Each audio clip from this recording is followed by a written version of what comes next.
به نام خدا. دوستان عزیزم، به کانال یوتیوب FX Roads خیلی خوش آمدید. با آموزش متاتریدر 4 در خدمت شما هستم. در ادامه این مبحث ما میخوایم امروز بریم سراغ این منوهای بالا. توی جلسه قبلی بهتون یاد دادم که چطور با حداقل موارد مورد نیاز یک چارت رو بسازید، تمپلیت ازش بسازید و تنظیماتش رو انجام بدید. چطور سیمبل ها رو بیارید که الان ملاحظه میفرمایید.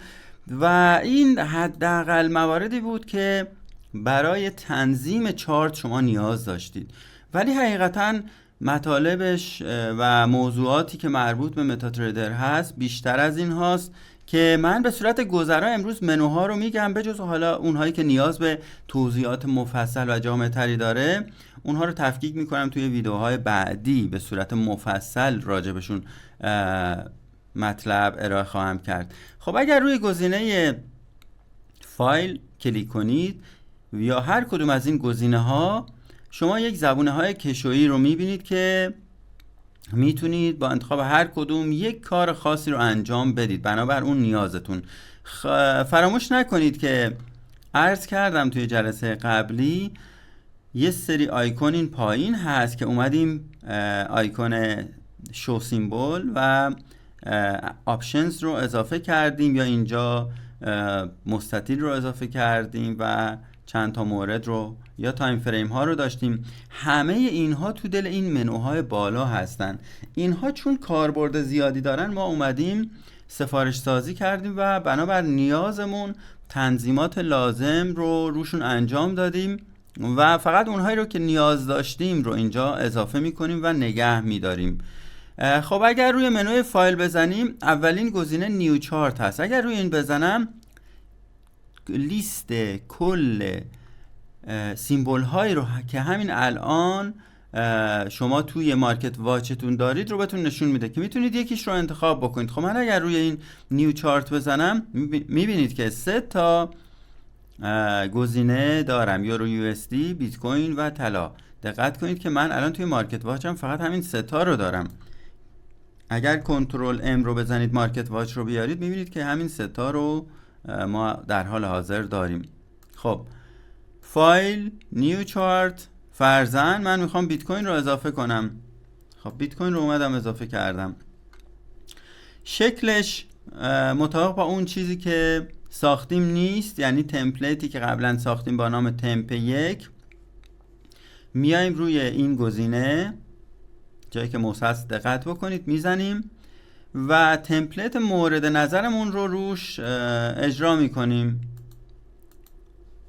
و به این شکلی که قبلا ساختیم توی جلسه قبلی تغییر میدیم فرمت چارت رو. این پایین هم بیت کوین در تایم فریم 1 ساعته اضافه شد.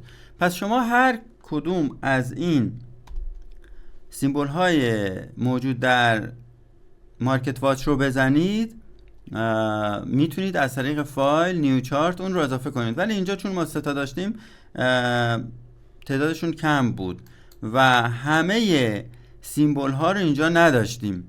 اگر بخواید کل سیمبل ها رو حذف کنید، خب من اجازه بدید که همه رو حذف کنم، فقط یه دونش رو نگه دارم.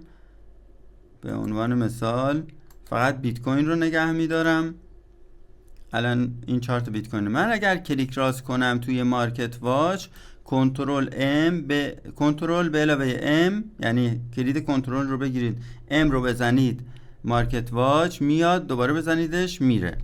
خب کلیک راست اگر بکنید چند تا گزینه اینجا داره که میتونید اینها رو هاید کنید یا دوباره شعال بزنید براتون میان. ببینید همه حذف شدن. چرا بیت کوین مون؟ چون چارتش بازه نمیتونه هایدش کنه، ولی همه رو اومد هاید کرد. شعال رو بزنیم، هر چی که اینجا شما سیمبل توی این بروکر دارید همه رو براتون میاره. ببینید کل عرض کنم که سیمبل هایی رو که این بروکر داره تمامشون رو میاد به شما نشون میده. روی شو سیمبل اگر بزنیم ببینید همه از رنگ خاکستری تغییر کردن و به رنگ زرد در اومدن. روی هر کدوم که بزنیم اینها میبینید که همه فعال شدن و توی مارکت واچ همه رو داریم. ولی ما اینها رو همه رو نمیخوایم و نیاز داریم که فقط مواردی که عرض کنم که مورد نظرمون هست روی چارت باشن. خب حالا من مجدد hide all رو میزنم، همشون مجدد حذف میشن. دقت بفرمایید همه دارن حذف میشن به جز همین بیت کوین نهایتاً باقی خواهد موند. خب ملاحظه کنید که کل سیمبل ها هاید شد، پنهان شد، فقط اون چارتی که باز هست موند. حالا اگر مثلا اینجا من 5 تا چارت می داشتم اون 5 تا باقی می موندن. خب این رو می بندیم. پس ما میتونیم چارت رو از این گزینه هم بیاریم و اضافه بکنیم. حالا من چند تا سیمبل رو اینجا اضافه می کنم. مثلا همین طلا، نقره، عرض کنم که بیت کوین رو که داشتیم توی میجرها میریم یورو یو اس دی، اول آزی رو میاریم، یورو یو اس دی رو میاریم، پوند رو میاریم، جزء جفت ارزهای بسیار مهم هستند. ین رو میاریم، یو اس دی ین، یو اس دی کد. حالا این دوتا رو هم میزنیم که داشته باشیم و همه رو این چند تا رو اضافه کردیم. میجرها رو کنترل ام رو میزنیم، مارکت واچ رو ببینید اینها اضافه شدن. خب ببینید یه قیمتی همیشه بروکر به شما میفروشه و با یک قیمتی از شما میخره. به این دوتا قیمت ما بهشون میگیم اسک و بید. او قیمت بالاتر قیمتی هست که بروکر به شما میفروشه و با قیمتی از شما میخره که نامش بیت هست. اگر دقت کنید 58513 اینجا کمتر این قیمت بالاتر قیمت اسک هست، قیمت پایینتر بیت هست و به صورت لحظه اینا دارن تغییر میکنن. تفاوت این دوتا رو اسک منهای بیت رو بهش میگیم اسپرد. اگر بخواید اسپرد رو هم اینجا داشته باشید کلیک راست کنید، این گزینه اسپرد رو بزنید، ببینید با علامت تعجب اینجا توی ردیف آخر اضافه شد. الان این بروکر روی یورو یو اس دی 19 پوینت یا 19 پیپت داره اسپرد میگیره یا 1.9 پیپ داره اسپرد میگیره. چند تا گزینه دیگه هم هست، مثلا میشه های و لو رو اینجا داشته باشیم مال بیت کوین و عرض کنم طلا و تمام سیمبل هایی که اینجا هست. یه گزینه دیگه تایم رو هم میتونیم اضافه کنیم، منتها اینو باید یه مقدار بزرگتر کنیم که سیمبل ها اینجا کامل نشون داده بشه. و دیگه مورد خاصی نیست، ولی الان من نیازی به تایم ندارم، نیاز به قیمت های و لو ندارم، صرفا جهت اطلاع شما اینها رو عرض کردم. اما معمولا من قیمت اسک و بید رو که میارم قیمت عرض کنم که میزان اسپرد رو هم اضافه میکنم که به صورت لحظه‌ای اینا که دارن تغییر میکنن میبینید که اسپرد هم داره تغییر میکنه و اینم از این نکته. خب این گزینه اول بود. پس من هر چارتی رو که بخوام روش کافیه برم روی فایل نیو چارت و اون سیمبولی که در حال حاضر موجود هست رو اضافه کنم. به علاوه این که میتونیم از این گزینه ها میجر عرض کنم که متال و کریپتو ها هم استفاده بکنم. اینا الان چرا اضافه شدن؟ به این خاطر اضافه شدن که من اومدم از میجرها چند تا سیمبل همشون رو فکر میکنم انتخاب کردم و یا از فلزات هم 2 تا رو انتخاب کردم که اینها رو باز تفکیک کرده به صورت جداگانه، اینها رو برای من داره نمایش میده.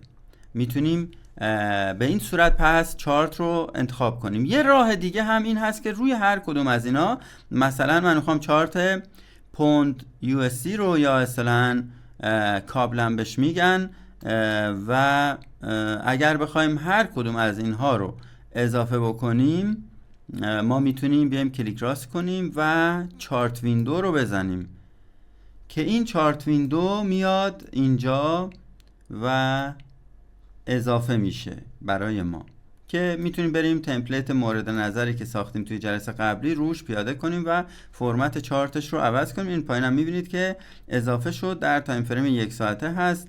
پوند USD خواستید تایم فریمش هم عوض کنید، روی هر کدوم از این گزینه‌های تایم فریم بزنید، مثلا تایم فریم 5 دقیقه‌ای، میتونیم تایم فریم رو تغییر بدیم.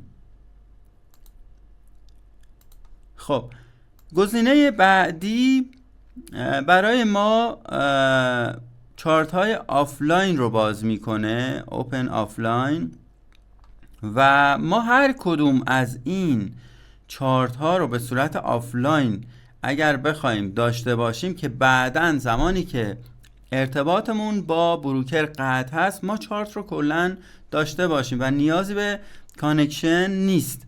مثلا به عنوان مثال، مثلا اینجا چارت اپل در تایم فریم روزانه رو میزنیم و این رو به صورت، پایینش هم می‌نویسه آفلاین، این رو به صورت آفلاین برای ما میسازه. یا این که خدمت شما عرض کنم، بعد دقت کنید چون تایم فریمش هم همونجا مشخص هست، به علت اینکه دیتاها در تایم فریم های مختلف متفاوت هست، منظورم زمان باز و بسته شدن کندل ها، چون تایم فریم رو شما تغییر دادید، به این دلیل دیگه اون چارت اختصاصاً مربوط به همون تایم فریم هست و به صورت آفلاین ساخته شده. مثل چارت های لایو نیست که شما بیایید به سرور وصل بشید و بتونید تایم فریم رو تغییر بدید. یک چارت آفلاین میتونید از هر کالا، جفت ارز و هر سیمبولی که اون بروکر ارائه میده رو اینجا بسازید و خدمتتون عرض کنم که روی موقعی که وصل نیستید اون چارت آفلاین رو خواهید داشت و این بنابر اون نیازتون میتونید یکی از اینها رو انتخاب کنید. توی این مرحله خیلی نیازی به این چارت آفلاین ندارید که من اینجا این رو هم میام و میبندم. خب گزینه بعدی چارت هایی هست که ما اومدیم و در واقع دیلیتشون کردیم، که همین آخری در واقع اپل بود و این موارد رو اینجا میتونید ببینید به صورت کلی. چارت هایی رو که بستید میتونید اینجا ملاحظه بکنید.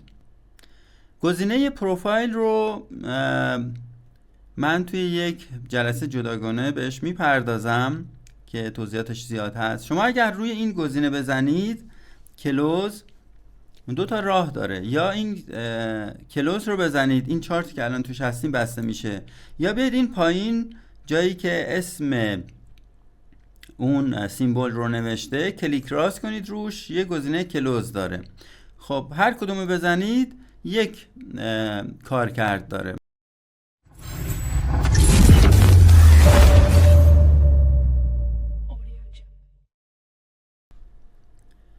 خب گزینه بعدی که میخوام خدمتتون توضیح بدم گزینه سیو از هست. دقت کنید هر چارتی تشکیل شده از یه سری دیتا. شما الان این دیتا ها رو دارید از بروکر میگیرید، ولی گاهی اوقات نیاز دارید که یه سری دیتا ها رو به شخصی فرزند بدید. مثلا شما دیتای به عنوان مثال 15 ساله یک سیمبل رو دارید، یه دوستی از شما درخواست میکنه، میگه من توی بروکرم در تایم فریم مثلا 5 دقیقه‌ای دیتام نهایتاً مثلا 1 ساله هست فرزن، یا حالا کمتر یا بیشتر یه مقدار، میشه به من دیتاهات رو بدی؟ برای اینکه این کار رو بکنید شما این گزینه سیو از رو میزنید و با فرمت CSV دیتاها رو سیو میکنه. حالا شما میتونید یک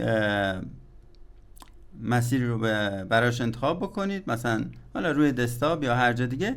این فایل ها رو گزینه سیو رو بزنید و سیوشون کنید. بعد همین فایل CSV رو به اون دوستتون بدید. خب گزینه بعدی، فرض کنید که مثلا شما یه تحلیلی به عنوان مثال انجام دادید.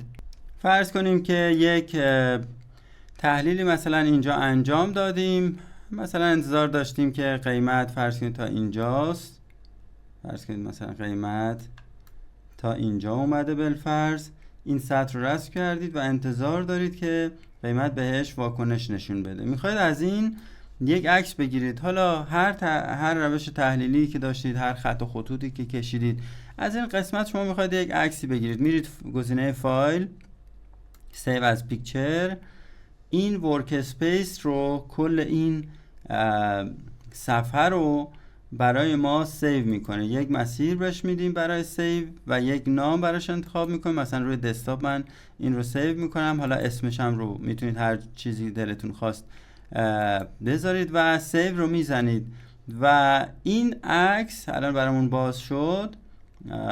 دقیقاً ورک اسپیس هست، یعنی از جایی که در حقیقت چارت و صفحه هست تمامش رو اومده سیو کرده. یک گزینه دیگه ای داره که فقط میاد این بخش مشکی رو برای ما سیو میکنه که اونم این گزینه هست. گزینه دوم اکتیو چارت هست، یعنی خود چارت رو بجز اون مواردی که بالا هست مثل منوها و تایم فریم ها، اونها رو نمیندازه.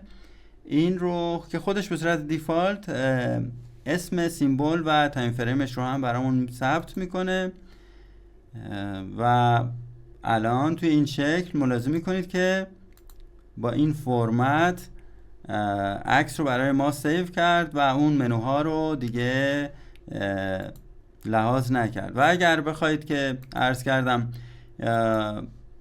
مثلا یه ابعاد خاصی داشته باشید از چارت، مثلا 1920 فرزن 1080 مثلا، اگر خواستید یک عکس با این فرمت بگیرید، باز به این صورت میتونید این رو سیو کنید. چون قبلا یک با این نام ما یک تصویری رو سیو کردیم، این رو برای ما سیو نمیکنه، اسمش رو تغییر میدیم و یه تیکه از چارت ببینیم چه شکلی شده. میبینید یه تیکه از چارت، چون من 1920 زدم و فرمت مانیتورم هم فول اچ دی هست، به این صورت این رو برای من ذخیره کرد که شبیه همون عکس قبلی هست. ولی شما میتونید این ابعاد رو کمتر بکنید، مثلا فقط این محدوده رو فرضاً بیایید و تعداد پیکسل هاش رو در نظر بگیرید، یا مثلا این تیکه رو. کاربرد خاص داره، بستگی داره که شما چه نیازی داشته باشید و این رو میتونید به این صورت بیایید و تغییر بدید. الان یه مشکلی همینجا هست، این رو من توضیح بدم. ببین وقتی که شکلی توی متاتریدر رسم میکنید به صورت انتخاب نشده هست، یه مقدار سخت هست، دو بار روش کلیک میکنید باز نمیشه. شما میخواید هر شکلی رو که رسم کردید، مثلا من این کادر بزرگ رو میخوام پاک کنم، یا حالا خطی اگر خط روندی رسم کردید میخواید پاکش کنید یا حالا جابجاش کنید، به حالت انتخاب میخواید وقتی که رسمش کنید بره، این رو چجوری ما میتونیم رسم کنیم؟ ناچاریم فعلا. الان شرایط به صورتی هست که من حتما باید به سختی بیام این گوشه ها دو بار کلیک کنم به حالت انتخاب بره. گفتم برید روی یکی از این گوشه ها یا نقطه وسط کلیک راست کنید و پروپرتیزش رو بزنید. الان من این رو مجدد انتخاب میکنم، دکمه دیلیت رو میزنم تا پاک بشه ولی اگر بخواید کلا هر شکلی رو که رسم میکنید، الان من یه خط فرضاً یه خط اینجا میندازم، خب ببینید به حالت انتخاب نیست و دیفالتش این هست. اگر خواستید این رو تغییر بدید چه کار میکنید؟ خیلی ساده هست. اگر خاطرتون باشه از جلسه قبلی گفتم اینجا یک گزینه اضافه میکنیم با نام Options. اینجا هم هستش توی Tools Option، یا میتونید برید توی گزینه Tools Options، این پنجره محاوره‌ای براتون باز میشه، یا همین آیکون آپشنزی که با سیمبل ها عرض کردم که کلیک راست کنید روی کاستماایز و گفتم این دوتا رو یکی این سیمبل بوده که این آپشن آوردیم سمت راست و روی چارت گفتم باشون زیاد کار داریم. روی آپشن میزنید یا تولز آپشنز. خب اگر بیایید کلی تنظیمات این داره که این رو جداگانه عرض خواهم کرد، ولی روی آبجکت اگر بزنید، آبجکت سربرگ سوم از سمت چپ، چند تا گزینه داره. یکی show properties after creation، یعنی وقتی که الان بذارید من این رو تیک بزنم، من هر چیزی رو که رسم بکنم، مثلا همین خطی که الان اینجا انداختم، فرضاً یه خط من اینجا رسم بکنم فرضاً، به محض این که الان موس رو آزاد کنم، یعنی خط رو رسم که کردم، فوری پروپرتیزش برای من باز میشه. ببینید پروپرتیز این خطه برام باز شد که میتونم تنظیمات لازم رو انجام بدم. اگر خواستید این گزینه رو نیاز داشتید اضافه بکنید، پس گفتم یا از منوی تولز آپشنز میتونید این رو بیارید، یا از همین گزینه آپشنز که عرض کردم تمام این آیکونا توی دل این منوها هست. بعد که آپشنز رو باز کردیم میایم توی آبجکتس. اولین گزینه چیکار کرد؟ به محض این که ما هر آبجکتی رو رسم بکنیم، هر چیزی، اون پنجره پروپرتیزش برای ما باز میشه. خب من اون گزینه رو تیکش رو میتونم بذارم، ولی اجازه بدید فعلا تیکش رو بردارم. گزینه دوم میگه به حالت سلکت شده باشه، بعد از این که اون آبجکت رسم شد به حالت سلکت شده باشه. بالاترین خط رو که انداختم به حالت سلکت شده نبود.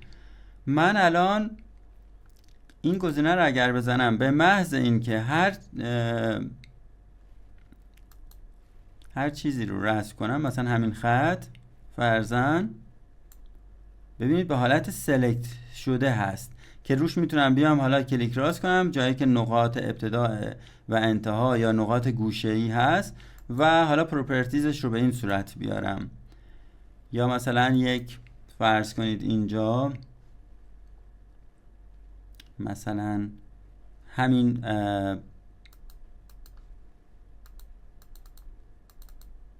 همین عرض کنم که سطحی بود که جلوتر رسم کردیم، به عنوان مثال به حالت سلکت شده این بیاد و ببینید گوشه هاش نقاطش، یکم بزرگ کنیم خط اطراف رو که بهتر ببینید به حالت انتخاب هست، گوشه هاش فعال هست، به حالت انتخاب هست. من اگر روی هر کدوم از این نقاط بگیرم میتونم جابجاش کنم، طول و عرضش رو در حقیقت کم یا زیاد کنم، ببینید، و این تغییرات رو میتونم روش اعمال بکنم. پس این حالت سلکت شده خیلی میتونه کمک کنه. یه کمی سخت هست، یکی از اشکالات متاتریدر هست. اگر حالت سلکت شده نباشه یه مقدار انتخاب کردن اون آبجکت خیلی سخت هست. یک گزینه دیگه ای هست که وقتی یک آبجکتی رو ما رسم میکنیم، الان دیدید من 2 بار روی گوشه ها کلیک کردم، به سختی آبجکتمون سلکت شد و انتخاب شد. ما میتونیم با یک بار با سینگل ماوس کلیک این کار رو انجام بدم. این گزینه آخر select object by single mouse click، مثلا همین سطر رو دوباره رسم کنم، بهتون این رو نشون بدم. خب به حالت انتخاب نیست، هیچ کدوم از اون تیک ها رو فعال نکردم، ولی میخوام یک بار حالا تیک یک بار کلیک کردن و به حالت انتخاب رفتن آبجکت رو بزنم. یه بار اگر این گوشش من کلیک بکنم ببینید انتخاب شد، یا این خطی که این بالا کشیدم یک بار روش کلیک کنم ببینید به حالت انتخاب رفت. این گوشش یک نقطه کوچیکی دیده میشه. حالا یک مثلا فرض کنید این، بذارید بیام یکم این طرفتر،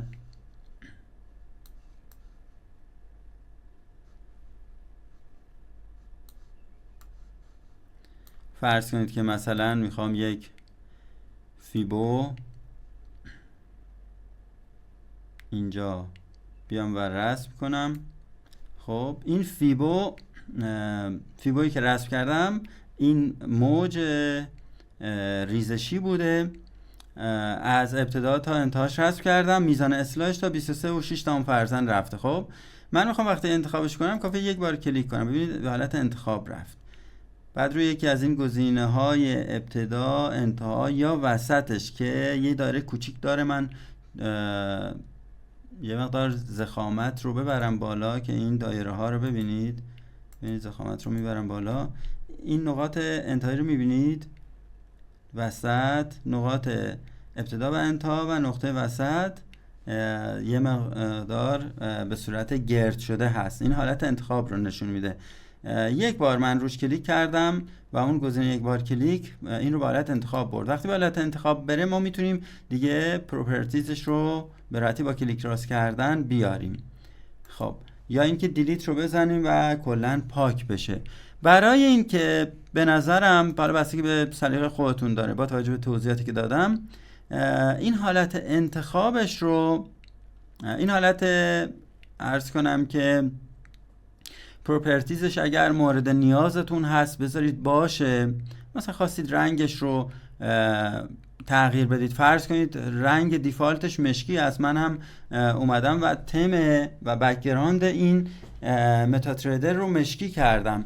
خب شما نمیبینیدش، نمیتونید انتخابش بکنید. یک راه توی جلسه قبلی توضیح دادم، اگر خاطرتون باشه برید اون جلسه رو حتما ببینید مجددا اگر فراموش کردید.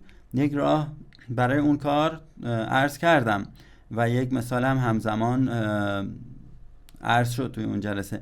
ولی این حالت پروپرتیز رو اگر شما بزنید پنجره پروپرتیز به راحتی باز میشه. احیانا اگر این مشکل براتون پیش اومد که مثلا رنگ پس زمینه با رنگ اون آبجکت یکی بود و قابل مشاهده نبود، شما پروپرتیز رو این گزینه رو که بزنید، گزینه اول رو، پروپرتیز باز شده هست و وقت شما رو نمیگیره. گاهی اوقات نیاز هست سریع بازار لایو میخواید یک کاری انجام بدید و تأخیر توی این موارد ممکنه به ضرر شما باشه و این گزینه رو پس پروپرتیز رو بذارید باشه.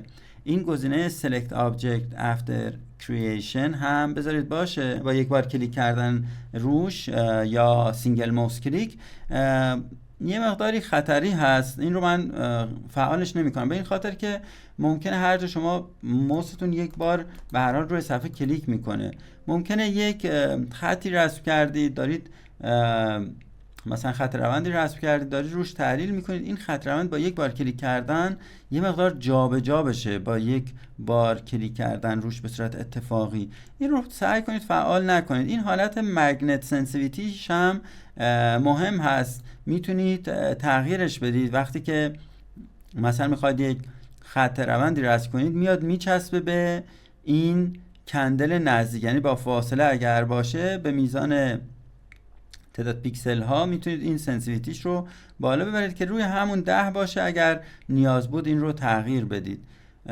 گزینه‌های دیگه این پنجره رو بعداً توضیح میدم و بریم سراغ حالا موارد دیگه که باقی موند.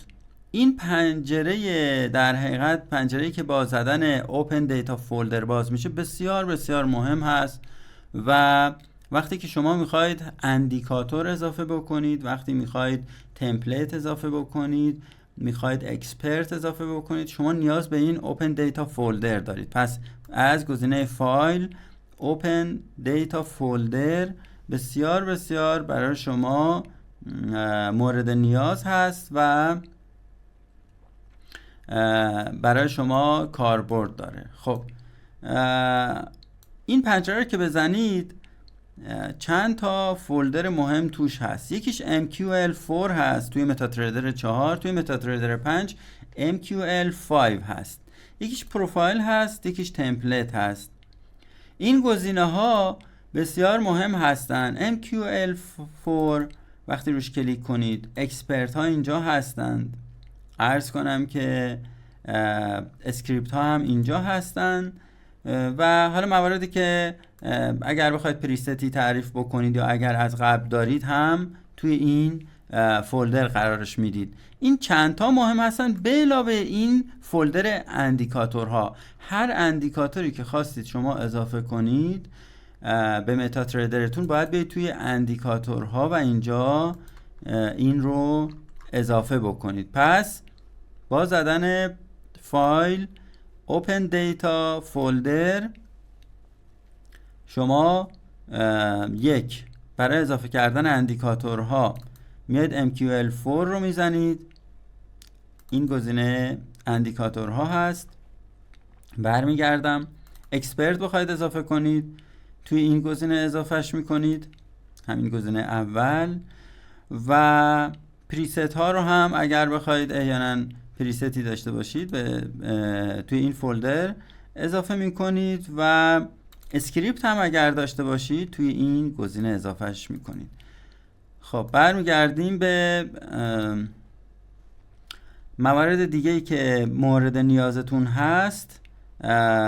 تمپلیت هست. مثلا یه تمپلیتی من الان به شما اگر بدم، شما چطور میتونید به چارتتون اضافهش کنید؟ فرض کنید همین تمپلیتی که اینجا تمپ 1 هست، این رو من میذارم توی کانالی که با لینکی که توی دیسکریپشن همین ویدیو هست. فرض کنید این رو من میخوام ذخیرهش کنم و به شما بدمش. فرض کنید حالا این رو ذخیره کردم به عنوان مثال و به شما دادم. از توی کانال شما رفتید دانلودش کردید. چطور به چارتتون اضافهش کنید؟ میایید گزینه فایل Open Data Folder،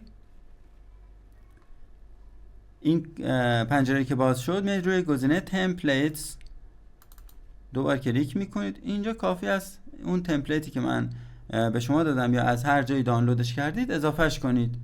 یه رفرش بزنید روی صفحه، این رفرش رو بزنید، اون تمپلیت میاد اینجا اضافه میشه. بعد شما هر چارتی که داشتید میایید از گزینه تمپلیت روی اون تمپلیتی که دانلود کردید و اومدید توی متاتریدرتون آپلودش کردید میزنید و تمپلیت مورد نظر رو روی چارتتون پیاده میکنید. به این صورت هست. موارد دیگه که موقع نصب گفتم خدمتتون مورد خاصی نداره. اگر بخواید یک اکانتی باز بکنید از این گزینه استفاده میکنید. اگر بخواید یوزر و پسورد داشته باشید، توی سایت رفتید و ثبت نام کردید، از این لینکی که الان گوشه سمت راست تصویر میاد نحوه ثبت نام توی بروکر رو توضیح دادم. اونجا میتونید نحوه استفاده از این گزینه رو ببینید. میاید و لاگین میکنید یوزر و پسورد رو طبق چیزی که توی ویدیو جلسه دوم عرض کردم. وقتی که ساختید میاید، حالا چه حساب دمو باشه چه حساب ریل باشه، اون یوزر و پسوردش رو میزنید و سرور رو هم انتخاب میکنید. بعضی بروکرها به این صورت ساده مثلا دو نوع حساب در واقع سرور ریل و دمو ندارن. خود سرورهای دموشون ممکنه چند تا باشه یا سرورهای ریلشون چند تا باشه، تعدادشون زیاد هست غالبا. ولی این بروکر برای دمو یا ریل 2 تا سرور جداگانه بیشتر نداره، برای هر کدوم یکی. خب بعد لاگین رو میزنید که من اینجا کنسلش میکنم. و این مورد لاگین تو وب تریدر میتونید از دقیقاً همین چارت رو به جای اینکه بیاید به اصطلاح اون متا تریدر رو نصب کنید و میاید به صورت وب بیس یه مثال بزنم، مثل تلگرام دیدید شما میایید و به اصطلاح اپلیکیشنش رو نصب میکنید روی دسکتاپ کامپیوترتون. یه گزینه دیگه ای هم داره به صورت وب بیس هست، میرید توی سایت تلگرام و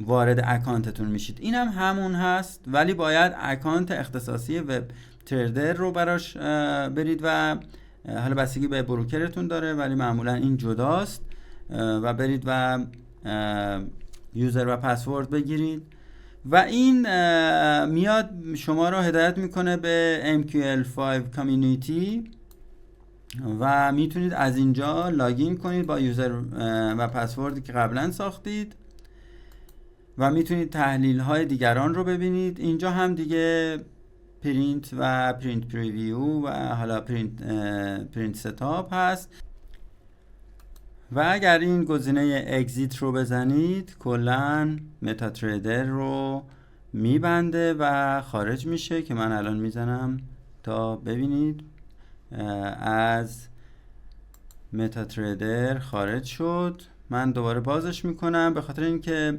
این رو توی تسک بار هاتون داشته باشید. وقتی که بازش کردید میتونید روش کلیک راست کنید و پین تو تسک بار رو بزنید که همیشه اینجا باشه. با یک بار کلیک کردن، مثلا ببندمش، من این رو بستم، با یک بار کلیک کردن روی آیکونشون که توی تسک بار اضافهش کردم ملاحظه میکنید که دسترسی پیدا کردم به متا تریدر و بازش کردم.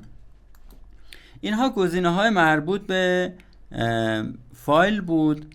توی بخش ویو میتونید بیاید زبان رو تغییر بدید. مثلا اینجا فارسی داره، میاید گزینه فارسی رو توی ویو لنگویج و فارسی رو من زدم ولی باید ریستارت بشه تا این رو برای شما یک بار باز و بسته میکنه. الان اینها فونت های به هم ریخته ای هست به این دلیل که من فونت های مربوطه رو اضافه نکردم، ولی من توصیه میکنم که این رو سعی کنید روی همون انگلیسی بذارید، چون در اکثر جاها اگر شما بخواید تحلیل رو ببینید توی سایت خاصی یا به هر ترتیب با دنیای خارج از زبان فارسی ارتباط برقرار کنید، بهتره که روی همون انگلیسی باشه. خب پس زبان رو میتونید به این صورت تغییر بدید، ولی من چون فونت مربوطه رو نداشتم توی فونت های ویندوزم به هم ریخته نشون داد و زبان های مختلف رو داره، حالا عربی، بلغاری و حالا بقیهشون. این قسمت تولبار رو به ما نشون میده که هم در حالت تیک استاندارد رو داره. من تیک استانداردش رو بردارم، ببینید اون تولبارهای استاندارد حذف شدن. دوباره میام روی ویو تولبار، این گزینه استاندارد رو میزنم که این تولبارها اینجا اضافه بشن. ویو تولبار، پس استاندارد مربوط به این آیکونای اینجا بود. مجدد بقیه موارد رو، چارت رو اگر تیکش رو برداریم ببینید یه سری گزینه ها رو برای ما حذف کرد که مربوط به چارت بود. چیا بودن؟ همون که حالت میله‌ای و کندلستیک و خطی بود که توی جلسات قبلی عرض کردم. دوباره میریم توی گزینه ویو تولبارز، چارت رو میزنیم، ببینید مواردی که مربوط به چارت بود رو زوم این زوم اوت و حالت میله‌ای و خطی و کندلستیک و اند اسکرول و آتو اسکرول و اندیکاتورها و حالا این هم پریود ها هستن یا همون در حقیقت تایم فریم ها و تمپلیت ها که میتونیم حذفشون کنیم یا مجدد تیک چارت رو بزنیم بیاد. این لاین استادیز هست که همون مستطیل و خط و خطوطی بود که استفاده کردیم و تو این چند جلسه ازشون استفاده کردیم. ما تیکش رو میزنیم که روی چارت داشته باشیم. View Toolbars Line Studies. تایم فریم ها رو هم اگر تیکش بزنیم این تایم فریم ها حذف میشن، یعنی تیکش رو برداریم. خب تایم فریم ها رو هم میخوایم، فقط صرفا میخوام عرض بکنم که اگر نداشتیدشون میتونید از اینجا هم بیایید توی ویو تول بارز و این تیک فعال نیست، تیک یه بار روش کلیک کنید تیک میخوره کنارش و اینها رو اضافه کرد، ببینید تیک خورد. و حالت کاستماایز هم مواردی بود که مثلا اینجا سیمبل ها بود یا آپشن ها بود که ما نداشتیمشون روی چارت، که اومدیم سفارش سازیش کردیم و اونها رو هم روی چارت اضافه کردیم. روی ویو اگر بزنید یه گزینه داره سیمبلز، دقیقا همین گزینه ای هست که علامت دلار روشه، توی جلسه قبلی توضیح دادم راجبش. پس از ویو سیمبلز میتونید سیمبل ها رو بیارید کادرش رو و هر کدوم از این سیمبل ها رو خواستید به مارکت واچتون اضافه بکنید.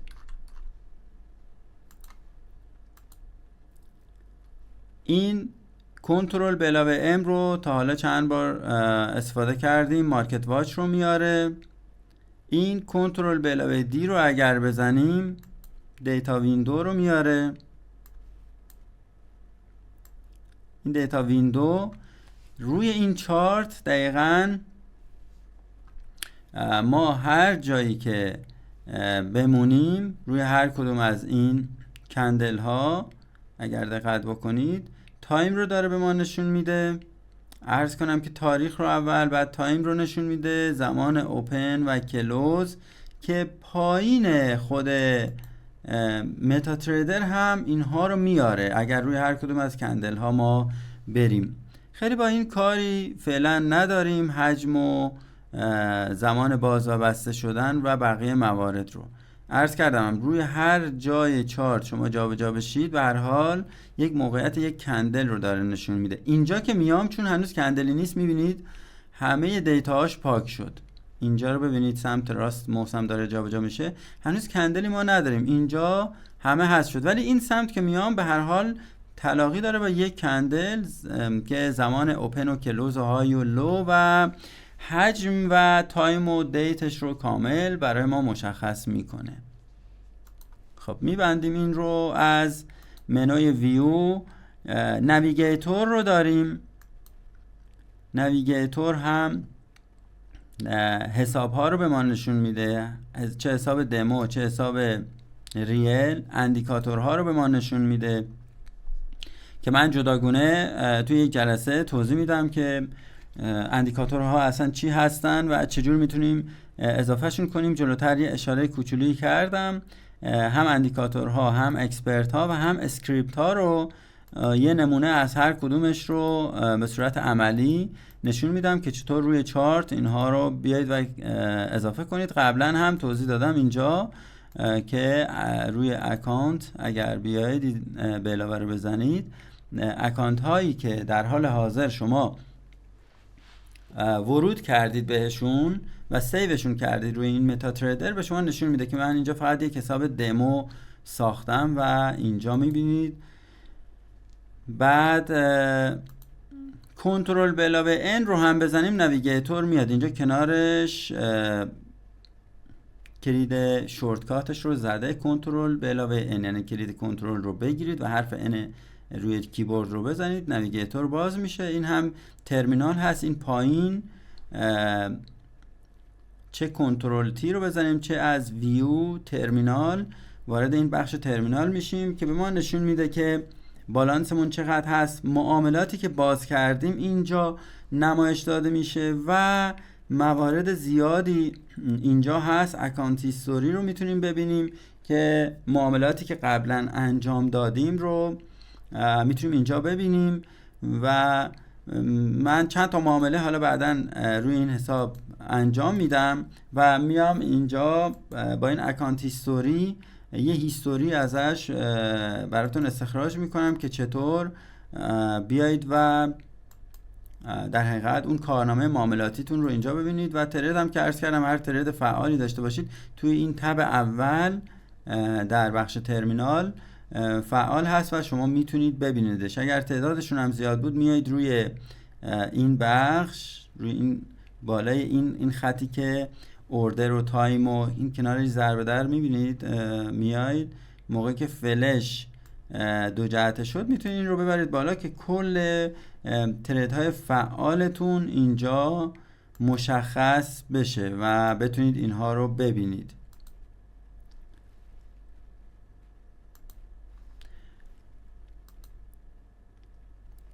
این بخش استراتژی تستر هست. کنترل به علاوه آر رو هم بزنیم استراتژی تستر هست که نیاز به بحث مفصلی داره، توی یک جلسه مربوط به بخش پیشرفته هست، چون راستش من قصد دارم که آموزش تحلیل تکنیکال رو هم ارائه کنم. باید یه اطلاعاتی از تحلیل تکنیکال داشته باشید. شاید بعداً توی درس تحلیل تکنیکال این رو ارائه کردم که میتونید استراتژیاتون رو با استفاده از این استراتژی تستر بیایید و تست کنید و روی یک چارت یک بک تستی بگیرید و این گزینه چارت هم که آلت، این رو من ببندم،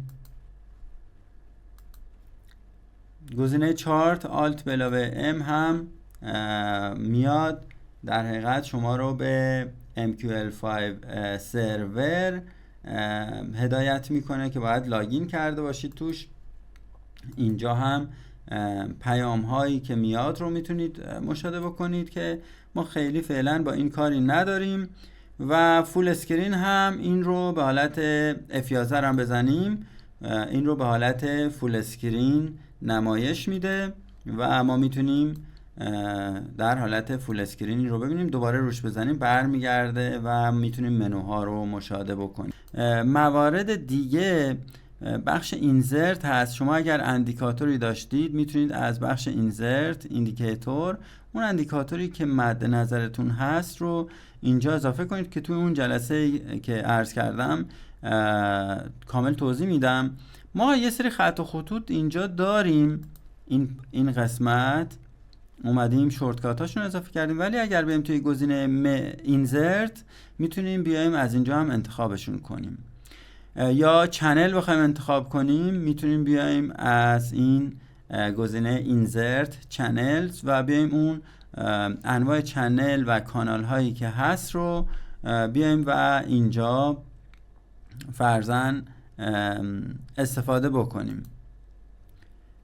اگر حالا با روش گن دارید کار میکنید گزینه‌های مربوط به گن لاین و گن فن و گن گرید هست و فیبوناچی، انواع فیبو اینجا هست، چه فیبوناچی ریترسمنت، تایم زونش هست. من توی ویدئویی که لینکش رو میذارم گوشه سمت راست از این موارد استفاده کردم. میتونید نحوه استفاده از مثلا تایم زون رو و فیبوناچی فن رو اونجا برید ببینید. شیپ ها هستن که شامل حالا مستطیل و مثلث و بیزی هست و اینجا هم میتونید از علائم اوکی و نات اوکی استفاده کنید، یا فلش رو به بالا یا ارو آپ یا ارو داون یا به اصطلاح فلش رو به بالا و رو به پایین یه نقطه رو مشخص کنید. میتونید از علامت ضربه در و تیک استفاده کنید. اینجا هم میتونید قیمت جاری رو مثلا یه خط اینجا انداختید، من یه خط فرضاً اینجا میندازم، میخوام کنارش به عنوان مثال هم از این گزینه میتونم بیارمش و هم از منوی اینزرت بیام روی عرض کنم که اروز و میتونم این رو لیبل براش بذارم که سمت چپ یا حالا سمت راست این رو به من نمایش بده. من میام اینجا ببینید روی اون جایی که کلیک کردم، جایی که خط بود، قیمت دقیق رو به من نشون میده. ضمن این که میتونم تغییر بدم این قیمت رو. فرضاً میخوام این رو 1/282 کنم که میبینید تغییر کرد، یکم اومد پایین تر، هنوز بالا روی خود خط نیست. خط رو من میذارم دقیقا روی این و از حالت انتخابم خط رو خارج میکنم با دوبار کلیک کردن، ولی این رو میارم روی خود خط. به قیمت رو در سمت چپ این اومد و نمایش داد و گزینه‌های این شکلی زیاد داره. در زمان تحلیل اگر خواستید به کسی آموزش بدید یا تحلیلتون رو جایی پابلیش بکنید، میتونید از این گزینه‌ها به راحتی استفاده بکنید و مورد خاصی نداره. دیگه بقیه موارد مربوط هست به استراتژی‌های مثلا استراتژی‌های مختلفی مثلا روش چنگال اندروز، یا حالا اینجا سایکل لاینز، که بستگی داره که از این استراتژی ها شما بخواید استفاده کنید یا نه. قابلیت ها و آپشن هایی هست که توی متا تریدر گنجونده شده. اینجا تکست میتونید بنویسید. اگر این گزینه تکست رو بزنید میتونید اینجا یک تکست بنویسید. حالا اینجا توی این قسمت این اسم خود اون باکس تکست هست، میتونید تغییرش هم بدید. ولی اینجا متنی که مد نظرتون هست مثلا میتونید به فارسی یا حالا به انگلیسی در کنار این بیایید و بنویسید. حالا هرچی که مد نظرتون هست، مثلا می‌نویسم important یا کی لول، فرضاً یک کی لولی هست به عنوان مثال، اینجا میخوام مشخصش کنم.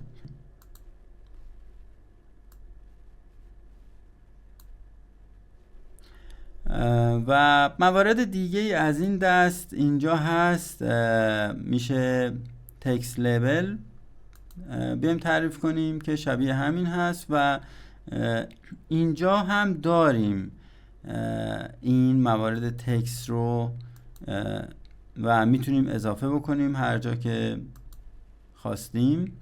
میتونیم عین همین چیزی که اینجا هست مثلا متنی بنویسیم و رنگش رو، فونتش رو و سایز فونتش رو بیایم اینجا تغییر بدیم. هر چیزی رو که خواستید میتونید اینجا، پس هم شورتکاتش اینجاست، هم از گزینه اینزرت و تکست میتونید استفاده کنید. کارکرد این دوتا شبیه هم هست و خیلی با هم تفاوتی ندارن. موارد دیگه‌ای که باقی میمونه رو من توی جلسه بعدی عرض میکنم که طول این ویدیو خیلی بیشتر از این نشه. مرسی که تا پایان ویدیو با من همراه بودید. اگر این اطلاعات به دانش شما اضافه کرده حتما لایک کنید و اگر سوالی دارید یا ابهامی دارید ما در کنار شما هستیم و حتما پاسخگو هستیم. حتما توی بخش کامنت ها برای ما سوال یا ابهامتون رو یا پیشنهاد سازنده اگر دارید یا انتقادی دارید حتما بنویسید. مرسی که تا پایان ویدیو با من همراه بودید. خدا نگهدار.